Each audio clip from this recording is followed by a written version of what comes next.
Hey, what's up? Thanks for joining us on the Daily Drive. I know that some of you listen while you're working out, some of you while you're walking, or maybe you're eating breakfast, sitting on the porch, getting ready for bed, or driving on the way to work or school. So wherever you may be listening today, so glad we get to hang for just a few minutes.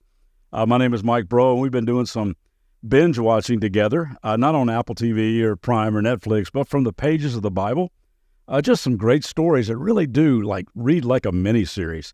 And we're just breaking them down into 5-minute episodes and binge watching or binge listening the entire week. And last week we went through the amazing story of a guy named Jonah, just an incredible story of God's amazing grace. If you missed any of it, you can go back and catch it. And I'd like to start binge watching another series today. This one is actually an incredibly cool one of my favorites. It's the story of a brave woman named Esther. And man, is it riveting drama. One of those when you're watching and the episode ends, you turn to whoever you're watching it with, you say, you got one more in you? You ever do that like at 1 o'clock in the morning? Now, you can read the whole story from the Old Testament section of the Bible, even pull up your scripture app or open a Bible to the book of Esther and just follow along as we go, and I hope you'll do that.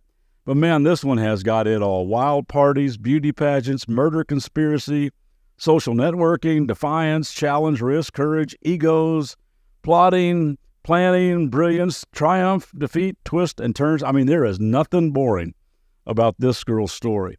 And we're going to try to watch all 8 episodes together, and we're going to try to cram in the first 2 today. They're pretty short. You can binge watch the entire series in about 30 minutes. But here we go. So grab your remote. Episode 1, The Hangover. The beginning of chapter 1 tells us that King Xerxes is in power over 127 provinces. He was the ruler in the time of the Persian Empire, the most powerful empire in the world at the time, which would make him, you guessed it, the most powerful man in the world at the time, and he knew it. And being the most powerful man in the world, he knew how to do a lot of things, including throw a party. And episode 1 begins with King Xerxes throwing a party for all of his officials, all the nobles, all the military leaders, all the princes, everybody who was anybody was there. I mean, this was the bash of all bashes.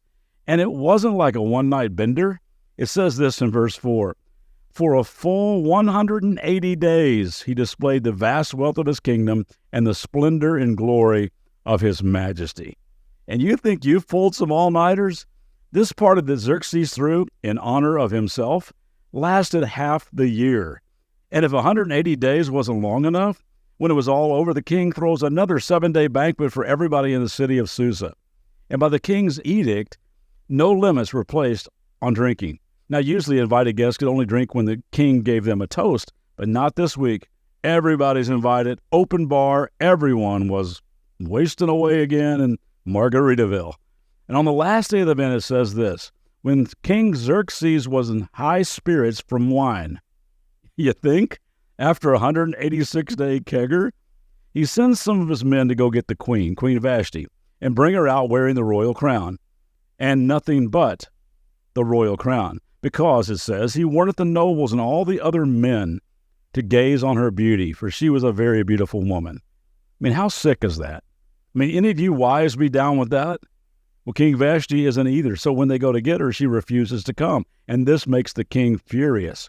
So he goes to his advisor to figure out what he ought to do with Queen Vashti for disobeying his order, and they suggest that he have Vashti banished and say, you ought to give her royal position to somebody else who's better than she is, and you know what they meant by better. And so they propose that a search should be made for all the young, beautiful virgins in every province of Xerxes' realm, bring in the best, give them beauty treatments, and then let the girl who pleases the king be the new queen. Verse 4 says, this advice appealed to the king, I bet, and he followed it, which brings us to episode 2, The Bachelor.